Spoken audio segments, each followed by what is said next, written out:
Hello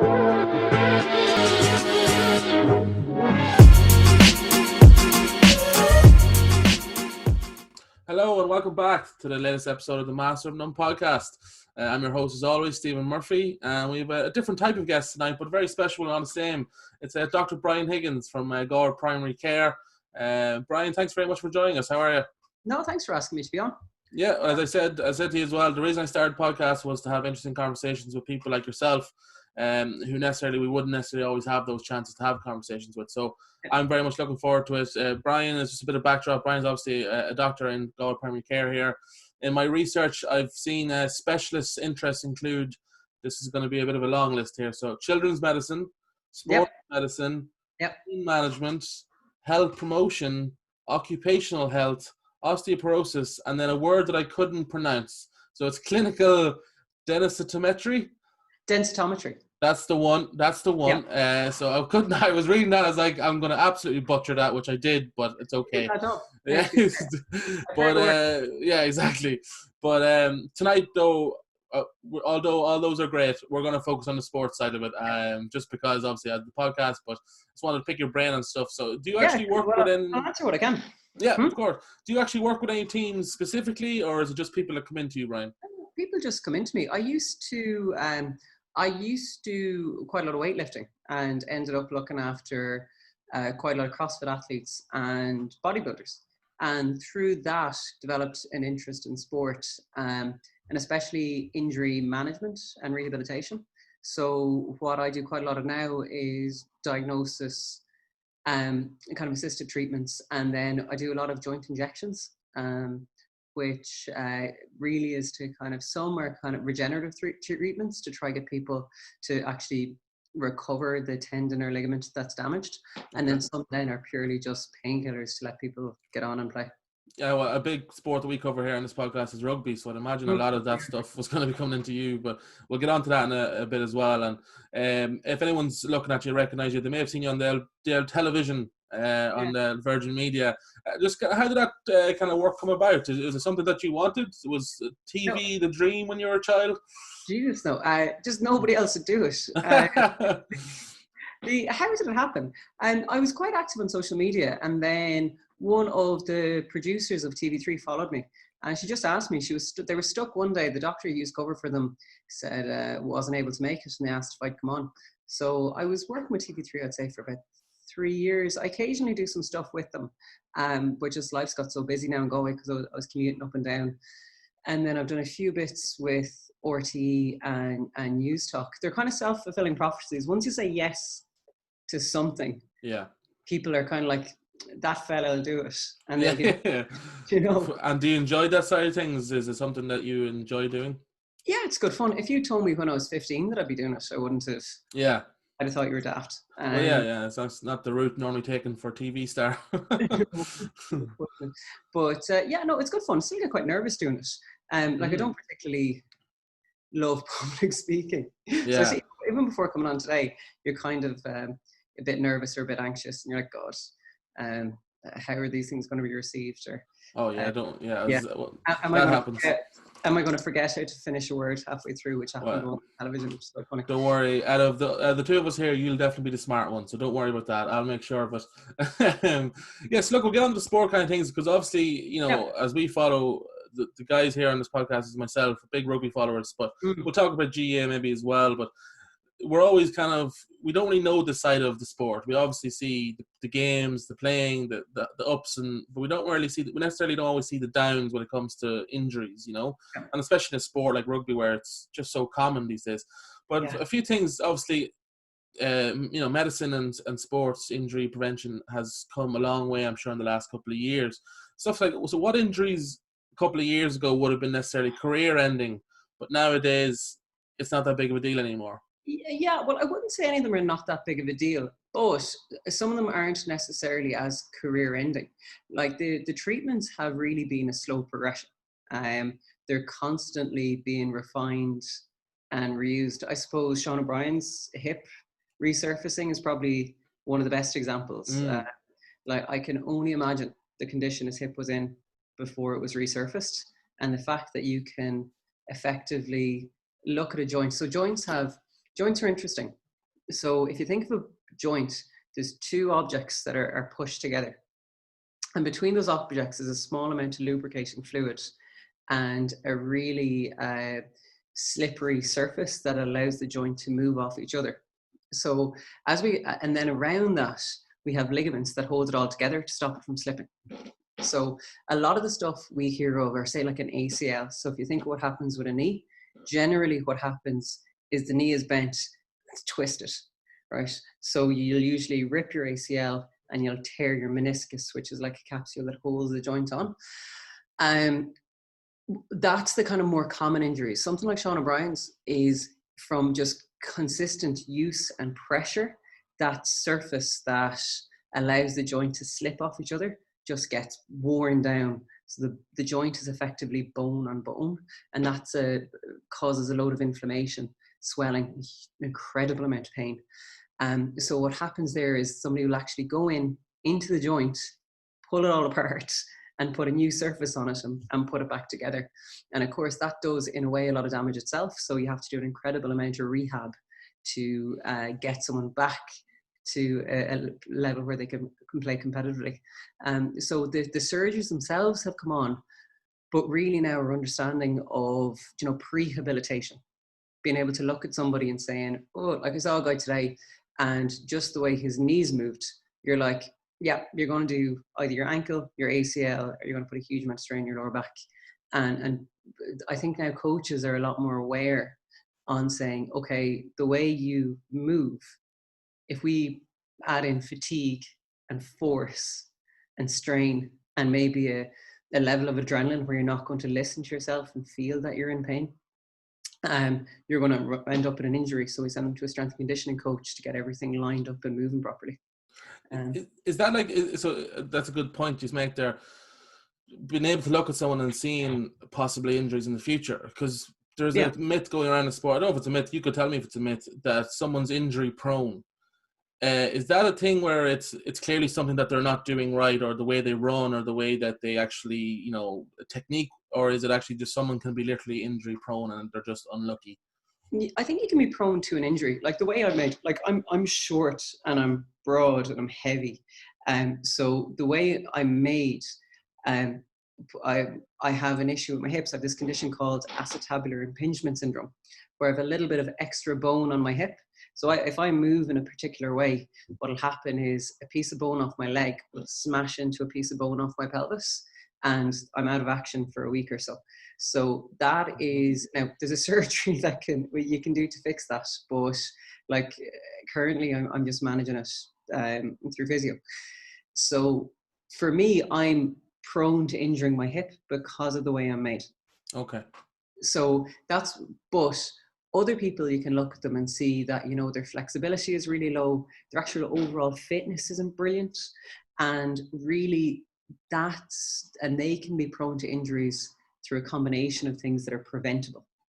And I think that's what you need to separate, to say, look, is there something with the way this person moves or where their strength is that means that they're going to be injured themselves when you're going to put them under pressure? Or is it just a case it's the way they're made? So usually there's a bit of figuring out in that. And that Sean O'Brien injury, or the surgery that he had, that's got quite a high failure rate, hasn't it? That's a complex surgery that he had to get done. Oh, yeah, I was trying to find the details on the specifics actually before coming on. But yeah, so the hip resurfacing, like the thing is, so if you have a natural ligament or muscle or cartilage, you will have some amount of recovery in that, and some amount of regrowth. Once you start putting in artificial pieces, once they just progressively wear, and you're looking at, say, how long they're going to last for, and that depends on how much force you put through them, or how much you actively damage them while you have them in. So any surgery like that, if you live long enough, is going to fail. So it depends, and how quickly it'll fail will depend on how good your alignment is. Like if you think the tires on your car, if you're tracking right, they're going to last for ages. Yeah. Tracking is off, you're going to wear a lot on one side. And that's a lot of the issues that we see with joints, is that somebody's natural tracking is off. So if we can get that alignment right, you distribute the wear across the joint and you get a lot more mileage out of it. Okay, that makes sense. That's a good. example there with the cars. That's actually smart. Then in regards then to, so you mentioned earlier on ACL tears. So ACL Yeah. tears is one of the very common injury nowadays, Yeah. unfortunately. But there seems to be varying degrees. So like I grew up playing Gaelic football, and I've seen people do their ACL and they're on the ground screaming in pain. And then I've also seen where they don't know they've done their ACL tear. They play on, and then it's only after going to maybe a physio or a doctor that they realize it. Can you Yeah. kind of describe how is that possible that both the same injury can be both so varying? Any injury there's always grades to them. So you can have, best way of thinking about it is probably partial and full thickness tears. So sometimes you'll get that injury, that twist and push injury. And what'll happen is you might just strain the ligament, you might tear halfway through it, or you might tear all the way through it. Generally, sorry, my dog's just coming to say hello. Okay. Generally, they will, if you have a full thickness tear, an acute one, you'll know about it. Generally, people are on the ground, and there's some blood vessels in that ligament. So when you tear it, the joint will fill up with blood and it'll get really swollen. And joints don't like when there's blood in them, so they're incredibly painful. The more kind of chronic ones, I suppose they just probably more so develop over time. Like I've seen a few of them, but generally someone will say, Jesus, I was on a night out and I was fairly on it and I was coming down the stairs and twisted it. So they might have had some analgesia on board. But generally, if it happens during play, people know about it. So somebody might twist it and then be limping for a couple of weeks. But if you're if you're not massively active, say if you're a cyclist, so your motion of your knees are quite linear, you're not going to put a huge amount of strain on your ACL. But if you're playing basketball and you're constantly twisting, you're really going to feel that instability. So it depends how you did it, and also then after you did it, what you're doing with it. But I've seen in the past 2 weeks, I've seen 3 ACL tears, and 2 of them were during play, and they just said, God, my knee feels a bit weird. And the other one then was just a long-standing injury, and the guy had no idea how he did it. And then depending on what you do with them, interrupt me at any time because I can go on for ages. That's why this is great. That's what I want. And so it depends what you do with them then. So a lot of people, we don't operate. Okay. Like if you're at a competitive sport where you're twisting, for an ACL, you're probably going to need surgery. Okay. But for if you're somebody like me who just does a bit of weightlifting and a bit of running, you might get away with some good rehab. And again, that depends on your anatomy, how you made the injury, if you injured anything else. So if you did, say, your ACL and you have a meniscal tear and maybe injured a collateral, one of the ligaments that stop your knees from bending sideways, like that's a bad knee injury and your knee's going to be very unstable.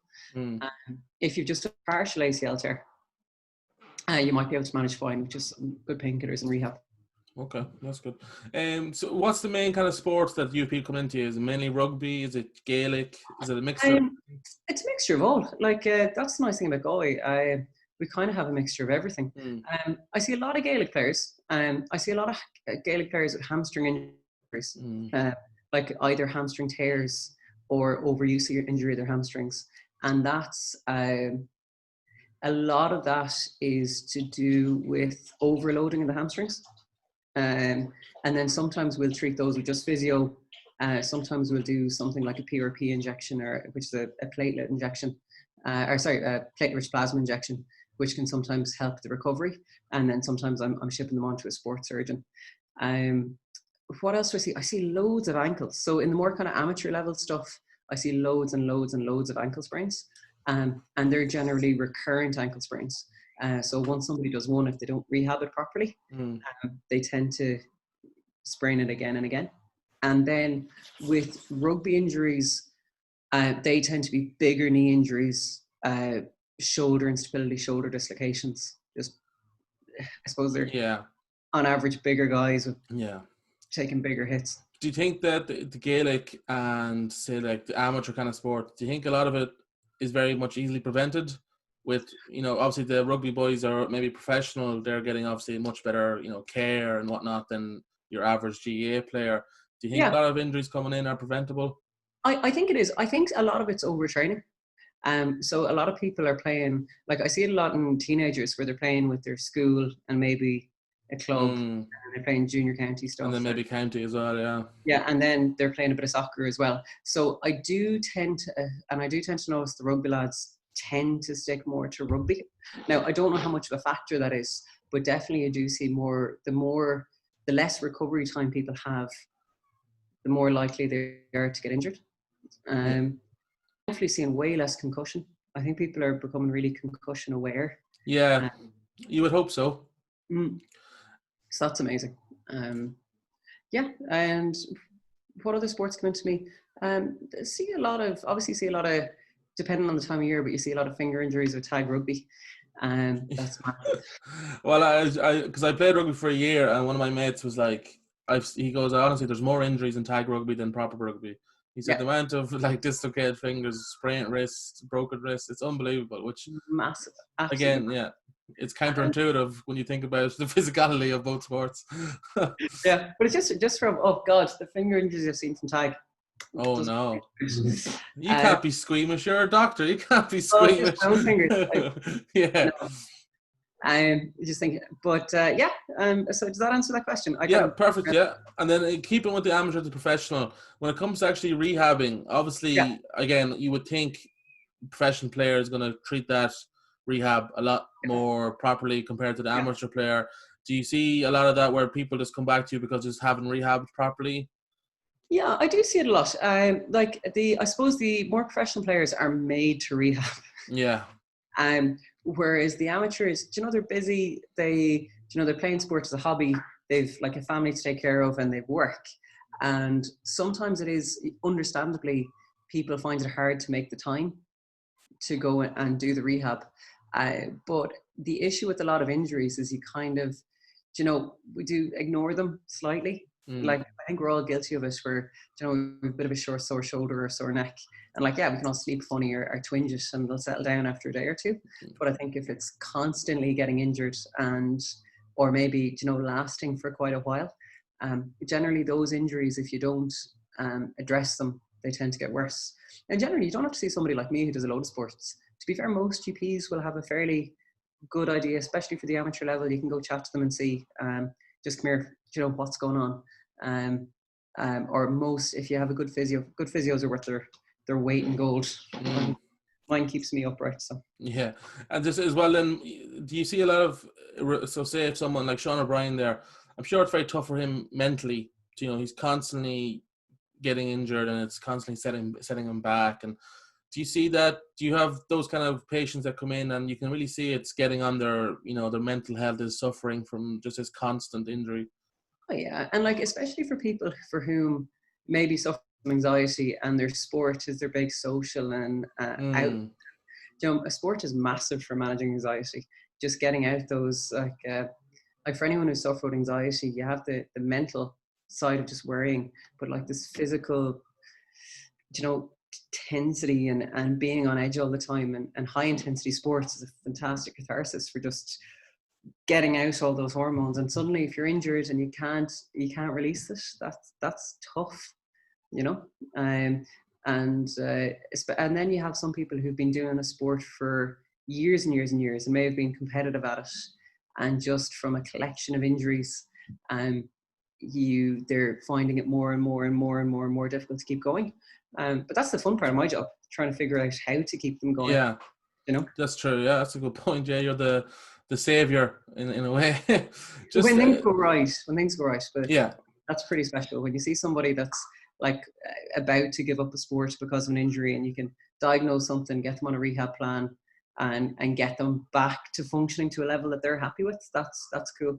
But asking about the mental case for professional athletes, psychologically are incredible human beings, and I think they have to be to get to the level. Do you think that's just their upbringing, or is it a case of, again, sports psychologists is definitely becoming more and more of in everyday sport, especially professional level. But do you think that someone's just born with that kind of mentality, or is it a case of something you can actually progress into? I think it's a bit of both. I think we're all born with I'm a believer that we're born with kind of some strengths or some tendencies to go one way or another, but you can always build on them. Yeah, we look at like the likes of Paul O'Connell. Like he definitely he was born to be that kind of leader. You can just tell from he doesn't shy away from it. He accepts it completely. Whereas sometimes you see leaders and they're not comfortable in that kind of setting. Yeah. So people obviously are different. But just again, sticking with the rugby. So one of the major places of areas that injuries happen in rugby is obviously the breakdown, when maybe the jackal and trying to jack. Yeah, we've seen obviously Dan Levy had an awful injury there. Yeah, that was tough to watch. But we've seen Sam Warburton, his career cut short, unfortunately with that kind of injuries as well. And then again, Sean O'Brien. It's a very obviously high impact area. You're putting your neck in a place where you probably shouldn't be putting your neck in, where these 18 stone lads are coming in full pelt trying to take you off the ball. What have you seen? Have you seen a lot of those injuries? Is there something that you can prepare your body for that impact, or is it just a case of I don't know. It's like, can you prepare your body for a car accident? Yeah. Like I was at a Connacht match and I was down kind of eye level by the line, and I was watching Bundy Aki, like the way I was standing, like running straight in my direction, and I was never so glad I wasn't on the pitch. Yeah. So like the jackals, like it's an interesting one. Like it's a very vulnerable position to be kind of bent over and crouched down, head forward. Now, obviously, there's some training that you can do. Like people in martial arts do it an awful lot about how to absorb impact through their shoulders and their stance and their hips. But physics is physics, and having an 18 stone guy sprinting at you, 12 miles an hour with bad intentions. Yeah, like they're not coming in for a cuddle. Like, no, definitely not. So yeah, I don't know what's going to happen with it. I do think it's just a dangerous position.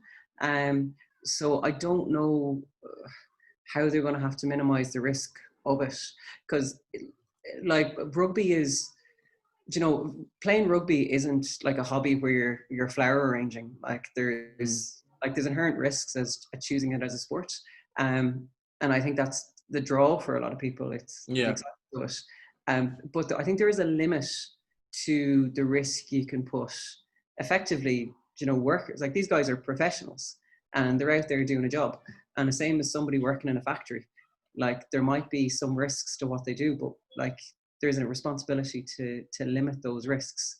And I think that's going to be a conversation really for the players and for management to figure out, how they can reduce the risk on the players while keeping the purity of the sport. I'm glad I don't have to make the decision.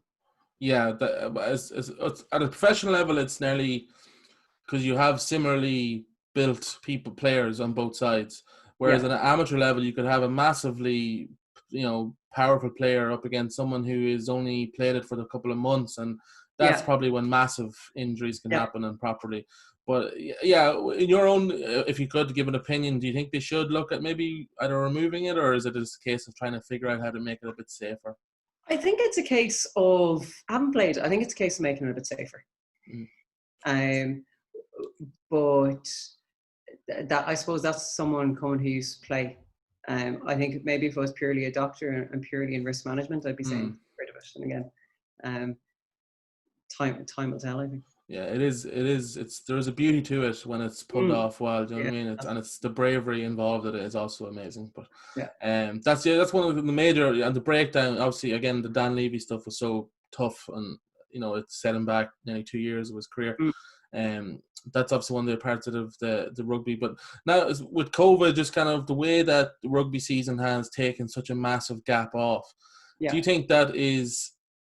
Again, you would lead to think that it was beneficial to a lot of players, but then sometimes you can hear these players that say, like, I need to be regularly playing to, be able to absorb the hits. As in, when I take a time off, I don't know if they soften up a bit in some areas, but do you think overall positive for people? I think it's what you make of it. I think if people are taking a lot of time to work on, say, their balance, their plyometrics, their strength, their overall fitness, I think there's ways that you can minimize. Like definitely there's a muscle memory on how to absorb hits. I don't think you necessarily have to get hit really hard to learn that. Yeah. But it does involve kind of being somewhat imaginative in your training. But I think it's amazing. I think for people who've taken it as an opportunity to say, look, do you know what, my squat's really weak. I have slight internal rotation when I do my single legs. My balance is pretty poor. I think for people who took the downtime as an opportunity to look at their weaknesses and say, okay, look, this is an amazing opportunity when I'm not playing, where I can address these. Amazing. But I think if somebody is just going to sit down and sulk and say, shit, we're not playing, Yeah, not any training, things are what you make them. yeah. Like don't get me wrong, COVID is horrendous, but at the same time, I'm sure there's a lot of teams and people who'll be using it as an opportunity. Yeah, exactly. I agree. But then you see the example now of the English Premiership rugby season. They're going to try and fit a season basically into a much shorter amount of time. Yeah. Is that going to lead to a lot of injuries? Is there a way again? Is it inevitable that that's just going to lead to a lot of injuries? I think, I hope not. Like, people do, like, rugby's a high impact game and you do need time to recover. I hope that the players know themselves well enough what they can handle. And I hope that should they say, God, I'm just not recovered, I'm a bit sore going into the next match. My performance is a little down. Like, people will see it now with movement tracking. You will actually see people's movement dropping with and their speed reducing with reduction in recovery time. So I think if they're seeing that's happening, I hope there's some sort of intervention to say, look, we need to protect the players here. Yeah. Again, unfortunately, I think a lot of these decisions, it comes down to money rather than player welfare, but that's a different conversation for a different day. You mentioned plyometrics there. Plyometrics is kind of, can you go into just a small bit of insight on how important that is for, say, rugby players? Because you see, and flexibility as well. Like, you see Cian Healy bending himself like a pretzel for a game, and he's 19 stone, and he's an absolute rock. Yeah, it's amazing. It is amazing. Yeah, how much time has to go into that to get to that stage? Because he's put years and years into that. Yeah, I'd say it's doing it forever. I think, like, if you look at kids, like, kids are all generally extremely flexible, and then we all get a little bit less flexible as we get older. So it's definitely something you need to maintain. Now, for somebody like Cian Healy, I'd say he was flexible as a kid and just kept it up forever, but maybe I'm wrong. I think when it comes to preventing injury, you do have to look at your fitness, your strength, your flexibility, and then your ability to move. So, so we put it, for instance, so looking at the idea of maybe free weights. So if you can leg press, 500 pounds, but you can't squat, if you can leg press 250, 300 kilos, and you can't squat, 3 plates, there's something there with your body's ability to swim. And you do have to think of your body as a chain, with one part being the weakest link.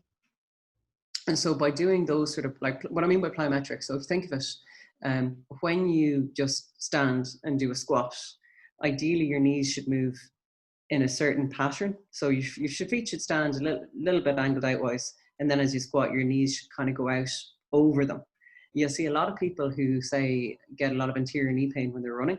What happens when they're squat is their knees come in together. Now, when you start rehabbing somebody like that, you'll find that you do some work with, say, resistance bands and single leg squats, and then actually as they start to squat, they do start to move in that pattern, which will say engage their glute or quads. Their squat will start getting stronger and stronger and stronger. But then the plyometrics part of it is say what happens when you're actively moving. So what happens when you're jumping? What happens when you start to get fatigued? And it's about getting that strength and putting it into practice and putting it into movement. And that is, so, being really strong is not going to help you if, as soon as you get tired, that your knee starts to return to the old ways it used to move. Okay. Yeah, that's cool. Last kind of thing I want to talk to you, Brian. Again, correct me if I'm wrong, you're quite the advocate for cold water therapy. Yeah, I did an article on it not so long ago, actually. Did you say you're an advocate for it? No, I'm saying yourself. Yeah, you're an advocate for it. I've used cryotherapy chambers before, or not chambers, but pools or baths kind of thing. Yeah. And How'd you they're find cold. it? Definitely not enjoyable on the toes and other sensitive areas that we'll not get into. But no, definitely, it's beneficial afterwards. But just how much? Yeah, so if you obviously have done a lot of research into this, and can you kind of go into what you think are the benefits and And yeah, I like the benefits. So I think whether I be an advocate or not, I suppose I am, but to a limit. Um, I think there's a lot of people out there who are claiming cold water therapy can do some stuff that it just can't. Like I live by not too far away from Blackrock here in Galway, yeah, and like getting for a swim there, when I'm feeling brave enough to do it, yeah. it's just amazing. Like you come out just feeling class. Was that you during the storm last year out for a swim? Was that No, thank you? God, I'm daft. Not that daft. That is daft. Do you know what was though? The cold water therapy is great for pain. Like it doesn't, like the research not there to say that it helps heal and that it helps recovery or inflammation. Like there's a lot of people making those claims, but when you do delve down in and also reproducible, it's probably not. Now, what it is really, really good for is pain. So you do find a lot of people who are going to go in and they're going to go into some cold water and do it for 10, 12 minutes. They will have really marked reductions in their pain scores. So for people who have, say, like older people with osteoarthritis, knee pain, for younger sports people with a little bit of delayed onset soreness, definitely they will get a benefit in their pain from the cold water therapy. And definitely there's a mental stimulation from it, like almost like an extreme mindfulness where you can't really focus on anything other than just being cold. Yeah. So there's definitely like mental, psychological benefits from it. I Yeah. think, but you'll know if it's for you. Some people will go in, they'll do it, they'll feel amazing. I think if you're going in and saying, Jesus, that's horrendous, don't keep doing it because you think it's going to do something for you. If it makes you feel better, brilliant. But if it doesn't, it's not going to actually physically do much for you. And can you explain the science behind? You see, also I've seen as well in these professional team setups where they have the cold tub and then the hot tub right beside it, and they transfer back and forth. So can you kind of explain, just in simple terms, what the actual science is behind that? The science is when you're looking at that sort of stuff, you're looking at kind of vasoconstriction and vasodilation. So if you do get into really cold water, what'll happen is the blood vessels on your surface and your muscles will squeeze because our bodies want to keep a core temperature. So what'll actually happen is if you get really into really cold water, what it'll do is it'll force your blood back into your central circulation and away from your extremities. The idea is like icing something. If you take blood away from it, it won't swell as much and it won't get as inflamed. The idea then, if you go into the hot tubs, it will cause like a vasodilation. So all of a sudden your blood will go from the central circulation to your peripheral, and that you're kind of flooding your muscles with nutrients. I don't know how beneficial it really is. Like I've looked into it because when I was doing, I think it was in the Indo about a month ago, I was looking into the research of it, and it's like the stats aren't really there to back it up. Okay. Again, do you think it's half it's psychological? Yeah, but look, there's nothing wrong with that. Okay. Like I always tell people, there's nothing wrong with feeling right. So like if you go and you do it, you get a great benefit from it. Who cares what the research is? Be a bit careful how much money you're spending on it. And, yeah, exactly. Yeah. Well, I think if it's not too expensive and you do it, you feel great, brilliant. There is some stuff which is a little bit different for like the application of ice and really cool stuff for actual injuries. So you will see them on a pitch side where, I don't know if you've ever seen, they look like a boot, and there's like a bucket with ice water in it that's connected to it from a hose. And you say if you sprain your ankle, you put the boot on, and then you turn up the bucket upside down, and all the cold water rushes into the boot, and compresses it compresses the leg, and then covers it with really, really cold water. That's a little bit different. So ice immediately after like a specific injury is different, and that reduces inflammation, which will reduce pain. And if you do it right, kind of speed up your recovery. But just the I think popping into an ice bath every time you're after training, that's a little bit different. So I shouldn't buy a jacuzzi or cryotherapy for my house, is what you're saying? Not unless you love it, and I don't think it'd be a great pool party. No, definitely not. No, everyone, yeah, exactly, yeah, for parties. Yeah. Brian, that's great. Look, as I said, that's kind of all I have for you tonight. Again, I hope maybe in the future, again, when the rugby starts back up again, you never know, I might get you back on, and pick that brain of yours a bit more. Yeah, well, my pleasure. I hope that was some way Brilliant, helpful. yeah. It's always good to have someone smart on the podcast, because normally it's three of us just talking crap. So we appreciate that. For me. Just a shout out to Joe from Sports News Ireland as well for helping set up this kind of interview with yourself.